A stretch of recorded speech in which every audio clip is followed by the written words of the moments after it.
ভাই জেনুইন বোলাররা যখন মার খেয়ে দিশেহারা তখন বল হাতে কে আসলো?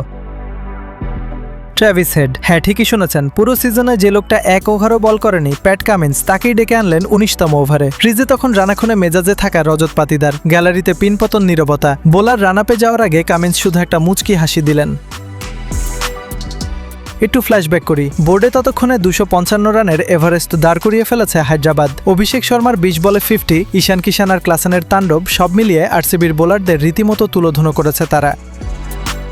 রান তারায় নেমে 12 বলে আরসিবির দরকার ছিল 79 রান। মানে সমীকরণটা পরিষ্কার, ম্যাচ হায়দ্রাবাদের পকেটে। কিন্তু আরসিবি তো আরসিবি, নেট রান রেটের কোশ্চেন থাকায় তারা চাপ না নিয়ে শুধু ব্যবধান কমাচ্ছিল। আর ঠিক এই রিল্যাক্সড মুহূর্তে কামিন্স খেললেন তার সাইকোলজিক্যাল মাস্টার স্ট্রোক।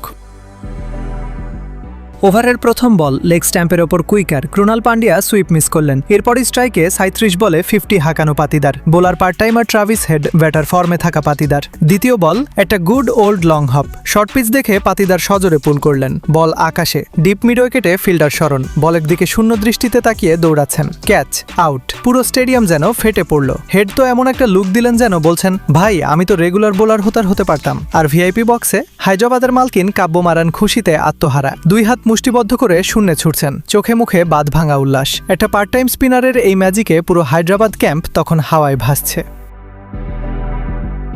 শেষ ওভারে সাকিব আসলো, টিম ডেভিড একটা ছক্কা আর 4 মারলো ঠিকই, কিন্তু ততক্ষণে সব শেষ। 55 রানে হারলো আরসিবি। তবে অদ্ভুত ব্যাপার কি জানেন, এই বিশাল হারের পরও আরসিবির গায়ে আঁচড় লাগেনি। তারা পয়েন্ট টেবিলের 1 নম্বর জায়গাটা ঠিকই প্যাক করে ফেলেছে। আর হায়দ্রাবাদ 255 করেও তাদের থাকতে হচ্ছে 3 নম্বরেই। আরসিবি 55 রানে হেরেও শীর্ষে, আর হায়দ্রাবাদ 255 করে ট্র্যাভিস হেডের মতো সারপ্রাইজ ওয়েপন নিয়েও 3 নম্বরে। আপনার কি মনে হয়, কোয়ালিফায়ারে এই আত্মবিশ্বাসী কামিন্স বাহিনী কি আরসিবির এই টপ স্পট ইগোতে বড় কোনো ধাক্কা দিতে পারবে?